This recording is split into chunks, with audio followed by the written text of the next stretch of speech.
So Jane, if you let us know when you've gone live, and then I'll listen for the sound, and then I'll give Gilly as chair the okay to say I can hear it.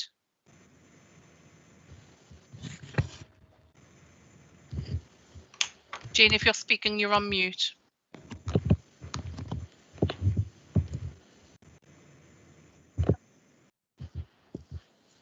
Thank you.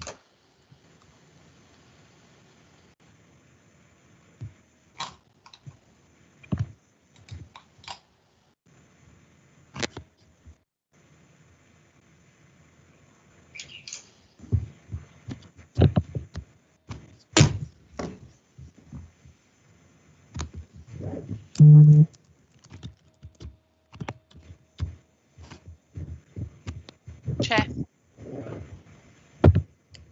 Apologies for the later start time. We've had a few technical issues this evening. Welcome to everybody who's attending the meeting tonight and any members of the public who are watching. Just as a reminder for this evening's meeting, it is being broadcast live on YouTube and is being recorded. If you could mute yourselves just to ensure sound quality, and if you wish to speak, if you could raise your hand just to ensure the meeting goes smoothly. So any apologies for absence received, please? Councillor Lee Carter sends his apologies, Chair. Thank you. I know Councillor Carter really wanted to attend this evening's meeting, but unfortunately has been unable to work, so he's promised he'll attend our next meeting. Any declarations of interest? We've had none received prior to the meeting. No, that's fine. Agenda item 3 then, minutes of the previous meeting. It's a meeting which last took place on the 17th of December. I know we've had a bit of time this evening to have a look at them. Is there any comments? Anybody happy to propose the minutes? I'm happy to propose, Chair. Thank you, Councillor Offland. Have we got a seconder for the minutes? I'm happy to second. Thank you, Councillor Holt. All those in favour of the minutes, if you could just raise your hand either physically or using the raise hand function. Super, that's unanimous. Thank you, committee. So, agenda item 4 then. We have got the selection of a vice chair. Obviously, scrutiny committees don't generally have a vice chair, but as you may be aware, on Thursday the work and the proposal is going forward to cabinet in regards to the dual recycling bins. Unfortunately, I'm at work, so I can't present the paper to cabinet. So I've asked if Conceptor would kindly consider presenting the report to cabinet on Thursday. So I would like to propose Conceptor, unless there are any other nominations this evening. I'll second that, Chair. Thank you, Councillor Offland. Are we all in favour of Conceptor as the Vice Chair? Yeah. If we could use our raise hand function, that would be much appreciated. Super. That's carried, Chair. Brill. Thank you very much, everyone. So, without further ado, we'll go on to the main agenda item for this evening, which is our grounds and cleansing contract monitoring. We're very lucky to have Dean Sargent and Debbie Germany here to present the paper this evening. Just before we get started, would you prefer to have questions as we go along or at the end of your presentation? We're quite relaxed, Chair. If you prefer to take questions as we go along for ease, we're happy to do it that way. If that's okay. Yeah, that's perfectly fine. So over to you.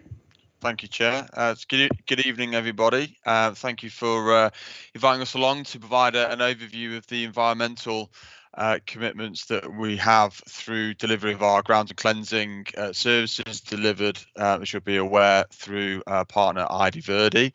So Debbie's just going to provide a short presentation to bring the paper that hopefully you've seen in the agenda pack to life.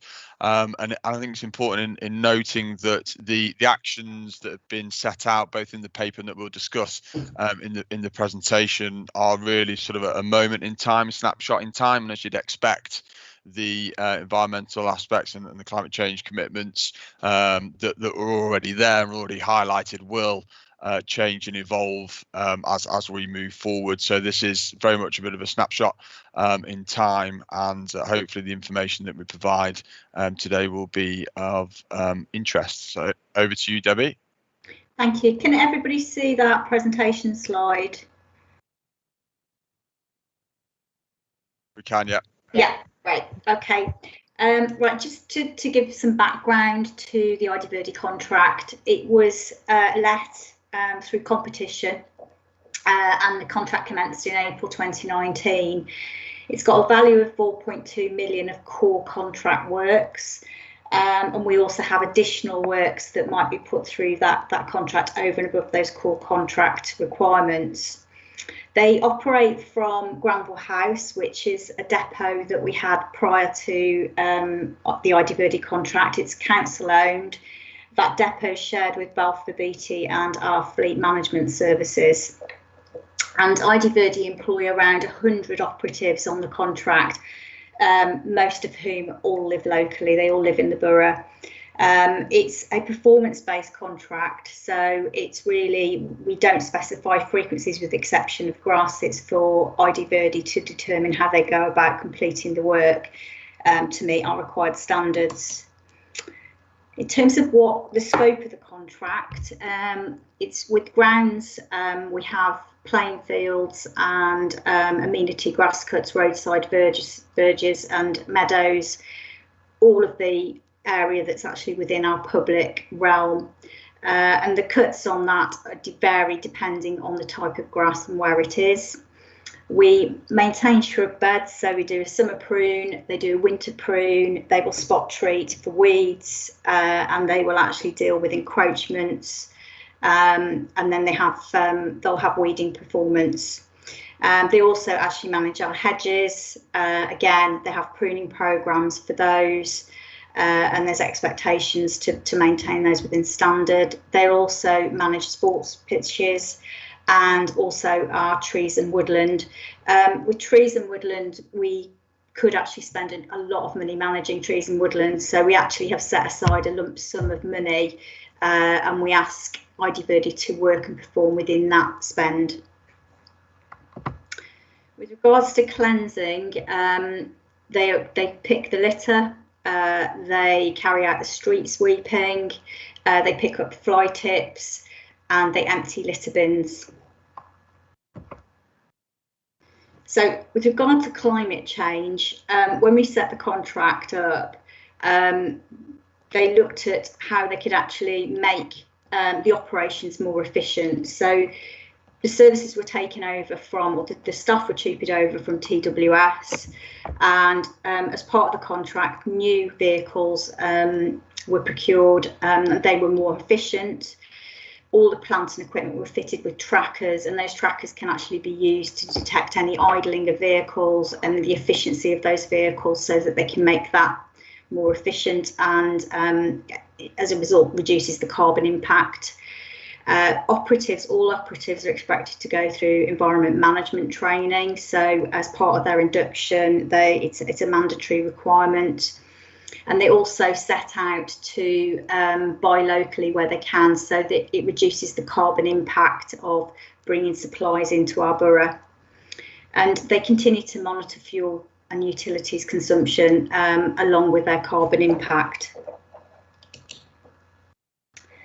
So the actions that planned, as I mentioned, vehicle route efficiencies, and that's constantly under review. We've actually started to put information about work that's required onto a IT system, and that's actually really providing a greater intelligence as to how the efficiencies can be made even greater by actually delivering to areas of demand and actually seeing where they need to program their work to be more effective. So they're constantly reviewing vehicle route efficiencies, And we're looking at trials of electric vehicles. I'll come on to that in a bit more detail in a while. As I say, the environmental awareness for staff, including how they actually, staff being reminded to turn off lighting in the building, to consider how long they're using kit for, to make sure they switch equipment off.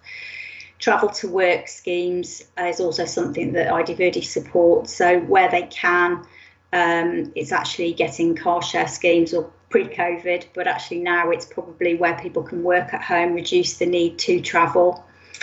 And they also do keep an eye on seeking alternative fuels.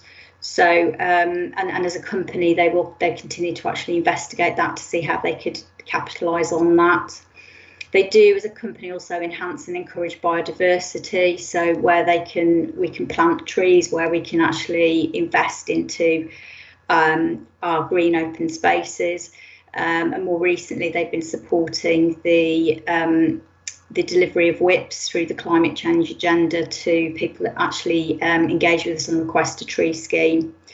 And they're also very keen to look at how they procure locally. So examples of that are, there is a corporate contract with ID Verde to buy tyres, but they choose to actually use our local providers. They use local garages.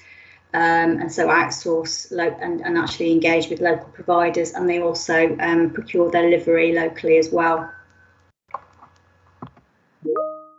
Their environmental management principles as a company is to source socially and environmentally friendly materials. So that can include requirements to reduce the amount of packaging. They will look to minimise water consumption. They're keen to work with local communities as to how communities can get involved to reduce our impact on the environment. They will seek to use the quietest and cleanest operations, minimise the use of primary resources, and then also reduce waste, recycle and compost, which has always been a significant part of the contract with ID Verde.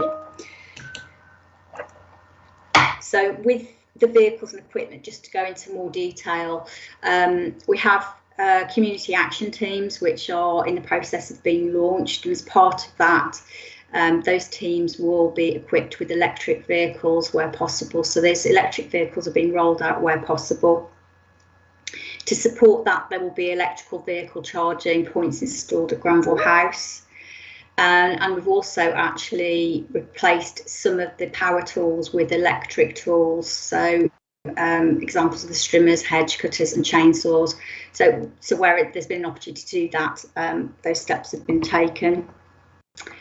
With waste can actually we can maximise value from waste, and the green waste is all composted and has been since the contract start. We actually record tonnages via Veolia, so we know the tonnage and we report on tonnages to DEFRA. We also recycle all the road sweepings. I've put the figures onto the slides here as to what we have recycled since the contract start with ID Verde. The other area that we're looking at is that we actually make sure that any bulky wood from the tree operations isn't sent through necessarily the waste process, that actually it's sent on for biomass, which actually reduces our carbon impact and also reduces our costs. And we're also looking at wood chips and reusing wood chipping where possible. At the moment, we're looking at a potential of a wood transfer station, which would give us the capacity to temporarily store wood so that we can actually ask offer takers to actually take that wood to then be moved on for biomass usage. And we're working up an investor save around that. Maximising recycling is something else that we can do. We have the Environment Committee's recommendation, which is great news. That's an exciting project coming forward. And we've also been looking at how we can recycle litter. So we carried out a Woodside pilot and to see how much litter could actually be recycled, and about 45% of that material that was collected could be recycled. So we are continuing with that rollout with ID Verde to actually see how they can manage the litter picking operations by recycling the litter. and so that rollout is continuing. It not only will increase our recycling performance and reduces our carbon impact, but also to actually reuse materials or recycle materials is much cheaper than actually putting it through in the residual waste stream. We'll also be looking to expand that offer to street champions, so that where they feel they want to, they can also take the opportunity to recycle as they litter pick. With cross cutting, we have 574 sites which are currently meadow cut, and what that means is we allow those flowers to grow in those areas, and they continue to grow, so we don't cut them, and then when we do get to cut them, it'll be when they've actually gone to seed, and it's managed in that way, so it reduces the carbon impact, it encourages biodiversity, and they actually look quite attractive, and so where we've got the opportunity to increase those meadow cut sites, that's what's been happening. We've also got a project at the moment where we're looking at where we might be able to put some grass framing in place, which is basically where we cut certain areas and perhaps not others. So what grass framing on playing fields is a potential opportunity. So we would actually look to actually reduce the cut on the edges. So, for example, a playing field does need a regular grass cut, but the edges don't need to be cut as regularly as the play area. So we could be looking to reduce those cuts down quite significantly, and therefore our carbon impact. We've also been working on the green flag status in the borough parks, and that all contributes to reducing our environmental impact. We have achieved green flag status in Dorley and Harts Hill. We are in the process of submitting for Bowring. We've had the green flag status in the Telford Town Park as well for some time. Next year we plan to submit for green flag status in Dale End Park as well. And as part of the requirements for that green flag status, it's aimed to have no chemical weed application. We do need to have some chemical application, but we look to reduce it as much as possible. Composting and wood chipping and on-the-go recycling litter bins will support that green flag status. And final thing to mention about ID Verde is, as part of that contract, we do have £10,000 per year of added social value, and that is £10,000 which is given to through a community investment fund, and that is a grant fund available for local groups to be able to bid for money where they've actually got environmental projects that they want to deliver on. So that's really supporting the community to also be able to help to do their bit to contribute towards the environment. ID Verde will also support training for community groups and support community group projects. They'll provide equipment, and we've also got an environment improvement officer as part of the contract that actually will work with local communities. At the moment that post is being recruited to. That post is actually funding that actually comes through the ID Verde contract. And that concludes my presentation. If anybody has any questions.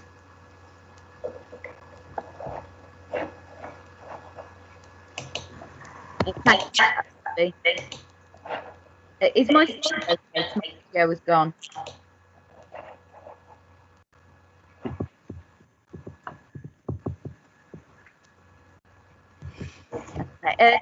Councillor Sir?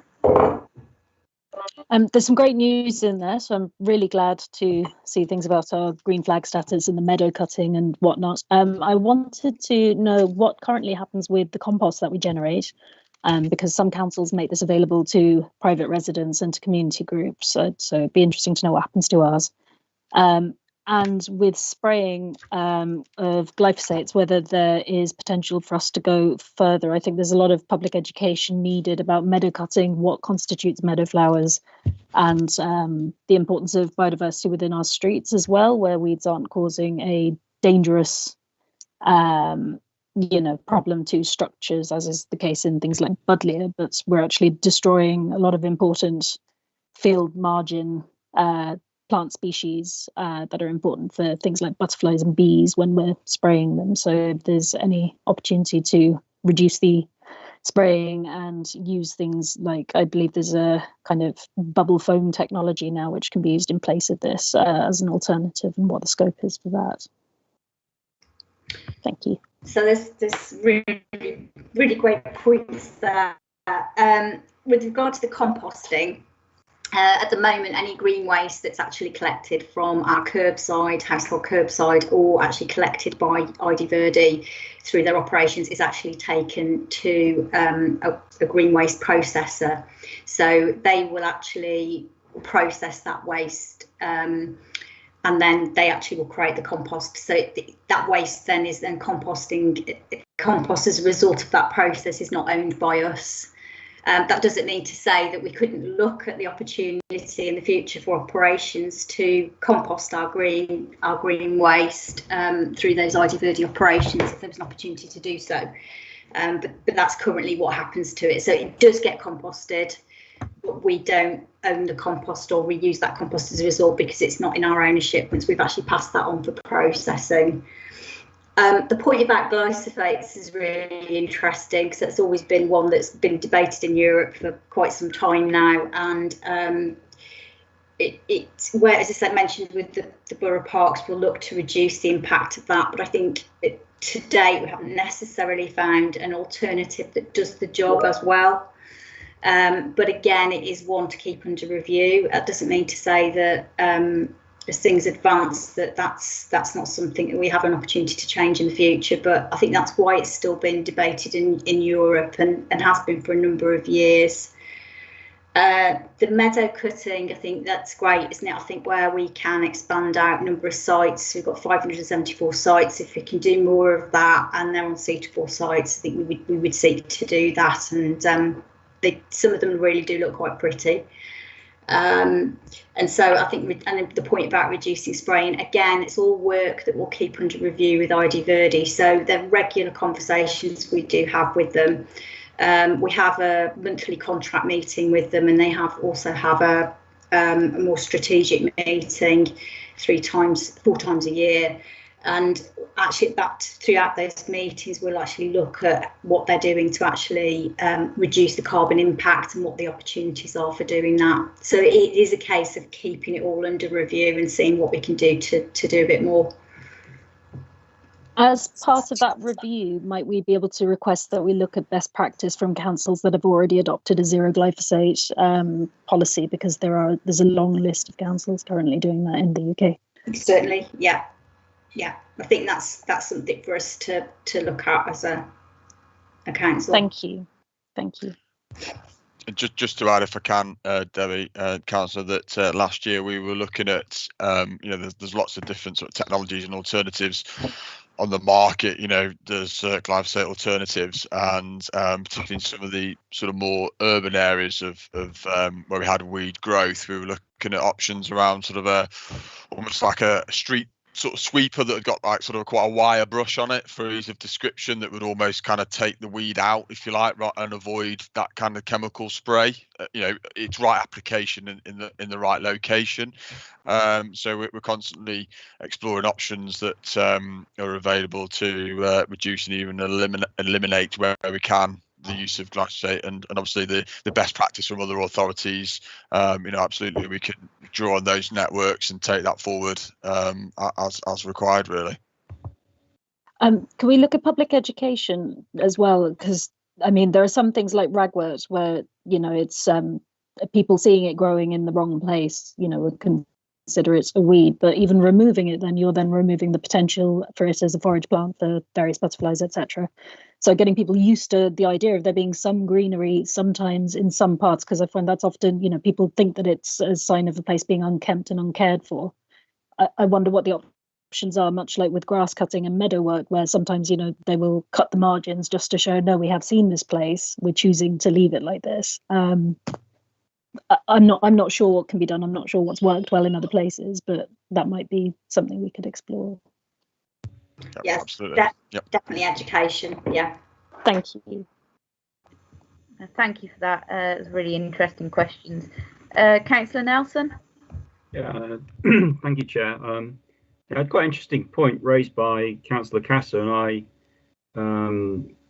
I think she's right to identify that there's the balance between what can appear as neglect versus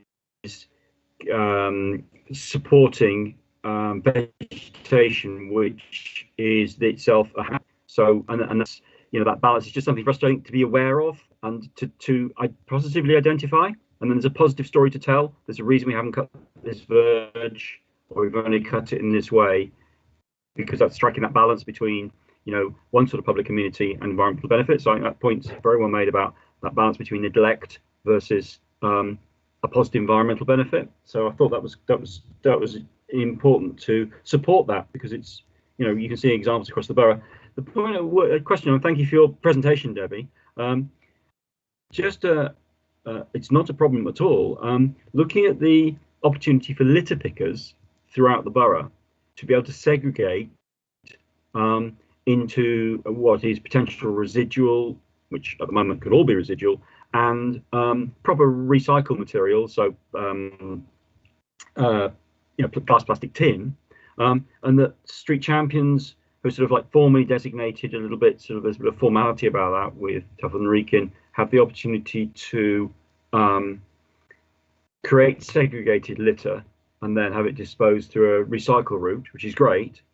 But I'm conscious perhaps throughout the borough there might be other volunteers, lots of other volunteers. I'm thinking particularly, I would think of Newport, and we've got lots and lots of volunteers like Newport in Bloom who are not formal street champions and perhaps won't necessarily become, because that's not the direction of their volunteering, but they still collect litter. I just wonder if I'm not asking for a solution tonight, but can we think forward when we get other volunteer groups who are collecting litter and segregating litter, be useful if they could have the same route to tend to recycle, if possible. I agree, Tim, and I think we want to keep it nice and simple for people. So actually, I think what we're saying is, if it was in a clear bag, we would say to IDVerde, if it's in a clear bag, we know it's recycling. If it's in another coloured bag, we know it's not. And that way they can actually collect it as recycling. So I think it's as simple as that, really. That helps. Yeah, I think that's really helpful, especially I know as a teacher, litter picks is part of the curriculum. It's something we do, so that makes it really simple for us to take part in that as well. Councillor Offland. Hi, yeah, I suppose it's just for clarification really with regards to the climate and going forward. I know that obviously we don't use landfill anymore with our red bins, but it's incinerated. Is that right?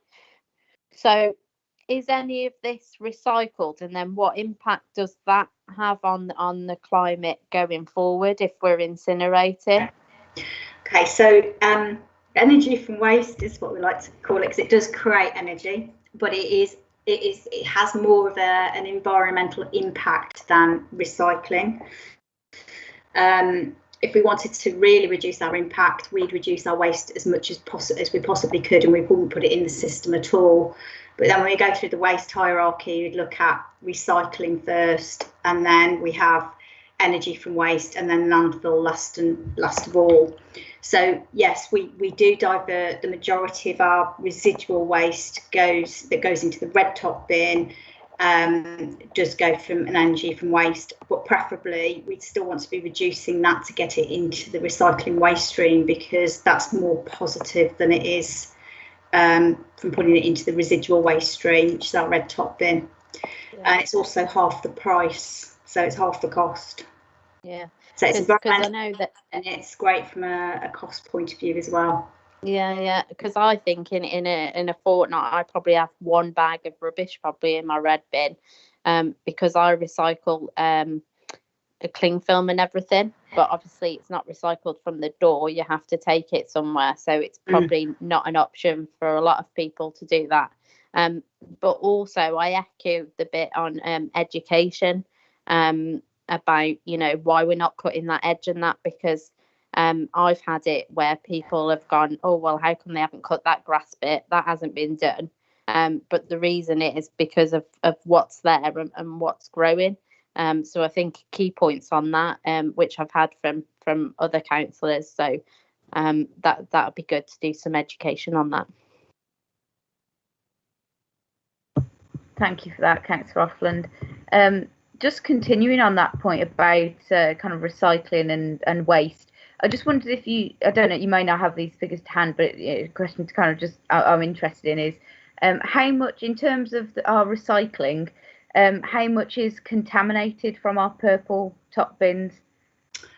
That figure I'd need to come back to you on. I can't quote it off the top of my head, and it will be based on what the crews report as contaminated. So the number is reported monthly. It's via the crews, so you can't actually say that's all contamination, because it's only what they can initially see in the bin, in the recycling bin. And obviously what we don't want to do is take contaminated recyclates and contaminate a whole load of recyclates, which means it can't then be accepted as recycling. So all of those figures are tracked. So if the committee is interested in knowing more about that, I can provide that information. Yeah, I think linking back to that whole point about education, it sometimes it's surprising what you can't recycle. Things which you assume which are recyclable because they seem to be plastic or whatever it might be, actually you can't be recycled, or at least it, as Gemma said, it can't be recycled just in your green purple bin. It's got to be taken elsewhere. And we absolutely, I think our branding, well, ID Verdi's branding is very clear. It does make it clear to the public what can and can't be recycled. But I think it's an interesting point because there are lots of things you assume should be recycled which can't be recycled, which can almost be off-putting, I think, as somebody who actively wants to recycle, and yet things which you just can't do it very easily unless obviously you separate it out and take it to separate places. So yeah, I'm just wondering, kind of that curbside recycling, is there any remit for expanding the materials which can and can't be recycled? Again, we'll keep that under review with Veolia, who collect the curbside waste, and we're always looking at opportunities to increase recycling. I think it's the way that recycling then gets sorted. It goes to a materials recovery facility, and that's quite a sort of high cost plant and machinery, which then will sort those recyclates, and therefore it's having enough material to enable us to have a process to have the plant and equipment that can actually sort the materials when it gets to that location.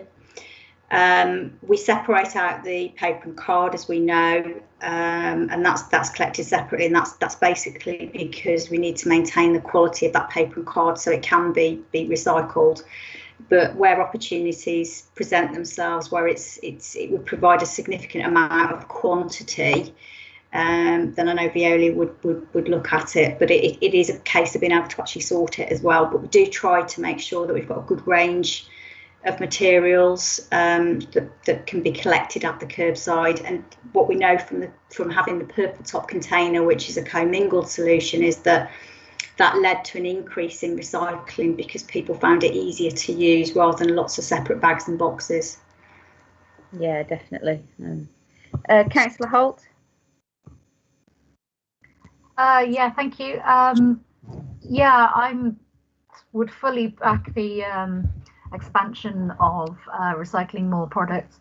I'm aware as black plastic isn't recyclable at the moment, but Veolia have said they will collect it for when we can recycle it in the future, which I think is brilliant. I hope there's more of that will happen, more innovative ideas. In line with the education, I think it's absolutely key that we spread campaign messages to families. The communication is absolutely key about exactly why we're leaving things to grow. And also, what I wanted to ask is, do we or can we tie in with the schools to encourage them to take part in litter picks, to do surveys on their field. I'm aware of some schools doing this, but are there other schools that we could involve? Yeah, Veolia certainly have, as part of the contract, they're expected to engage with our schools and interviews our young people to know why we recycle and how we go about recycling. And that's been a bit more challenging over the last 12 months because of COVID. However, Veolia have launched an online option, which we've had a number of schools engage with them on, and they've downloaded that. We had a Junior Street Champion scheme, which actually combined the recycling aspect with cleaner streets. And so certainly there's something we can, do to look to get that back in place. But, used to actually get schools engaged with being able to be part of a Junior Street Champion scheme.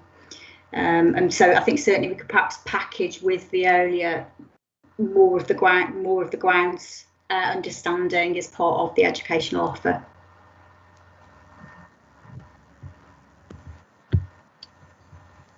Thank you for that. Just a further question for myself. In the presentation, you referred to obviously the use of electric vehicles. Just wondering, you said that some will be electric, but only where possible. What are the barriers to having a fully electric fleet? Do you want me to come in that? Yeah. So it's a good question. So at the moment we have already as part of our sort of council, Telford and Wrekin Council fleet, we already have I think it's 6 electric vehicles that are used by our enforcement and highways team, and obviously extending that out to our partner contractors. Ardie Verde have committed to provide 5 electric vehicles for the community action teams that are due to be launched in the coming month. Some of the barriers, I'm not sure that's the right sort of word to use, but just for ease of descriptions, can be sometimes around the infrastructure to charge the vehicles. So obviously within the electricity grid, if you like, there's certain like Granville House where the depot is, there's a certain kind of supply that's into that site, and obviously if there's 10 vehicles trying to charge draw down on the supply, as well as office kit and all the rest of it, it sort of has a limit on the network. So there's wider infrastructure upgrades that would be needed to support that.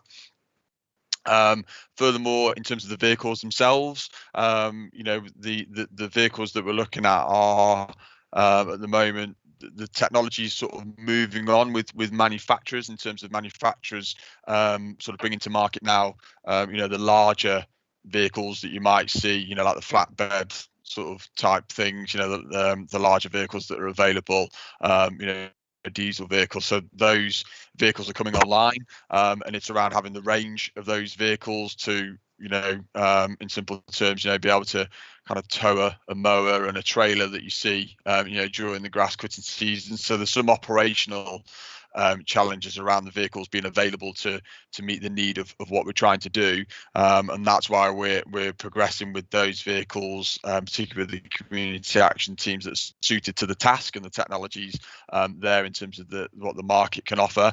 And Ardie Verde are already, I think, Debbie, they've trialled an electric vehicle, haven't they, recently, like a bigger sort of panel van type thing, just to see how that's suited, both in terms of capacity of what the vehicle can carry in terms of weight, but then also the range of that vehicle as well. And we're looking at that and working with them as part of our wider sort of electric vehicle fleet and the infrastructure that supports that. Thank you for that. Yeah, so it seems it's ongoing. Potentially in the future, we may have a fully electrical fleet one day, hopefully. One day, I would hope so, yeah. Bro, are there any other questions from the committee? No, it seems not. Thank you, Debbie and Dean, for the presentation this evening. It's been really, really interesting.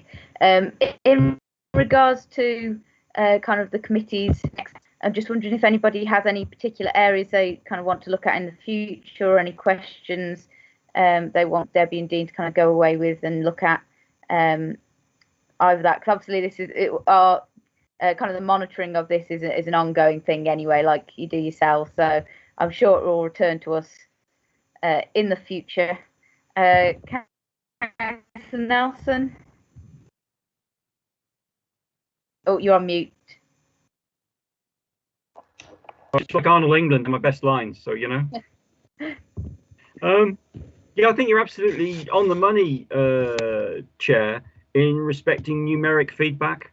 You know, we manage what we measure, and so certainly if you, Chair, are asking on behalf of this committee that we get you know, a desktop showing a series of stats where we can see where we've come from, where we are, and then we can, you know, plot some trends and see where we're going to. And you were talking about some of those recycling statistics or contamination statistics, that sort of thing. I'd be interested in the same sorts of information regarding food waste.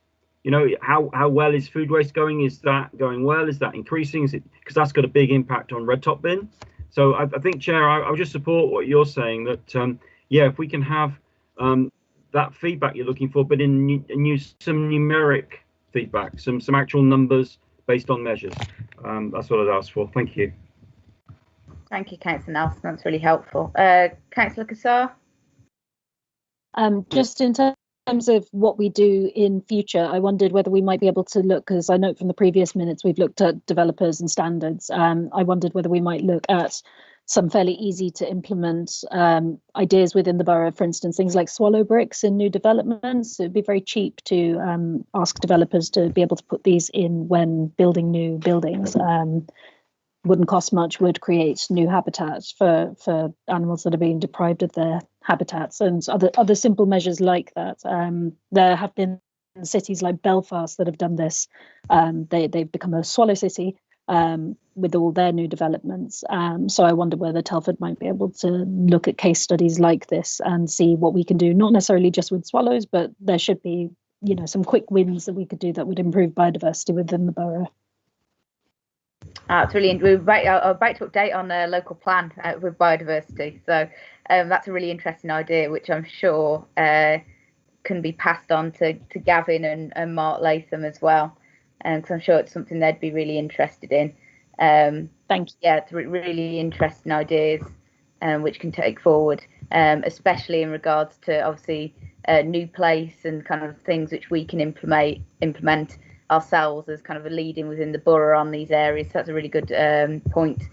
In terms of going forward then for this, I think Councillor Nelson's right about the utility of seeing some stats. Kind of obviously we maybe in 6 months' time or 12 months' time, just so we can see the progress which we're making. I think also obviously the CAP project is going to be implemented soon, so it'll be interesting to see kind of perhaps their approach towards kind of carbon neutrality or any projects they're doing or innovation. So I think it'll be interesting to kind of see this again, perhaps 6-12 months down the line, come back to the committee, either as a written update or, of course, we'd love yourselves to attend as always. But whichever you know at the time is best. Councillor Offland. Yeah, Chair. I think it was the last meeting we ever had in person. Somebody came along with regards to single-use utensils and that were used within the NHS. And I said, yeah, and I said I'd be quite happy to lead on that, because there's obviously a lot of single-use stuff that is potentially thrown away that way and not reused. Okay, thanks for that, Gemma. Anthea?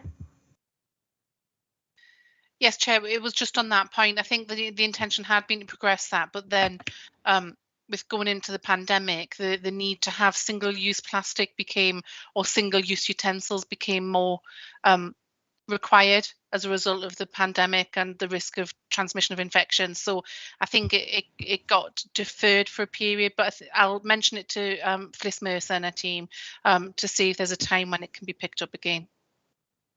Thanks for that update, Anthea. Super. Thank you again, Debbie and Dean, for attending this evening. It's been really, really useful, really helpful presentation. Thank you. If you wish to escape, you are more than welcome if you wish, or you're more than welcome to stay. Brilliant. Right, agenda item 5 then. We've got the local plan update. So as I think I was so Mark was originally going to be on it, but unfortunately couldn't because of work commitments.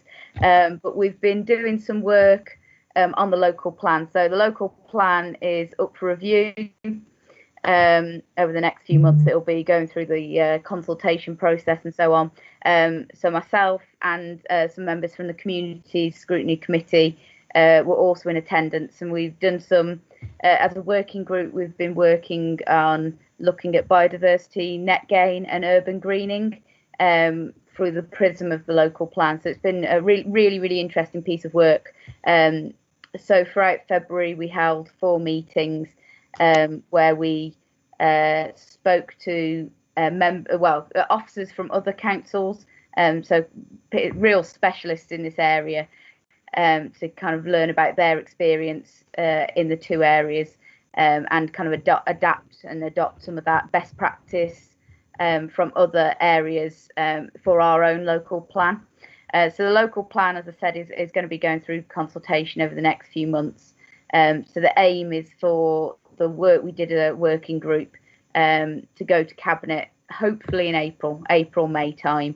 So just as an update on that, but it's a really interesting piece of work, and it was a true cross-party piece of work where it was really interesting to hear what other councils had done, to really have the time and kind of expertise to dive in and research that area. And Councillor Holt, apologies. Vanessa was very much involved in that as well. I do apologise. But we'll be the report will be circulated to this committee as well. So over the coming weeks, so you'll have that for information over the next few weeks. But I think it was a really interesting piece of work and shows how important scrutiny can be, and how innovative we can be as well, kind of going forward. So that was a really interesting piece. In regards to, has anybody got any questions on that actually before I move on?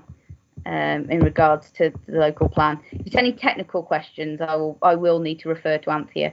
But any questions about the work we did as a working group, I'm more than happy to answer. Are we all quite content?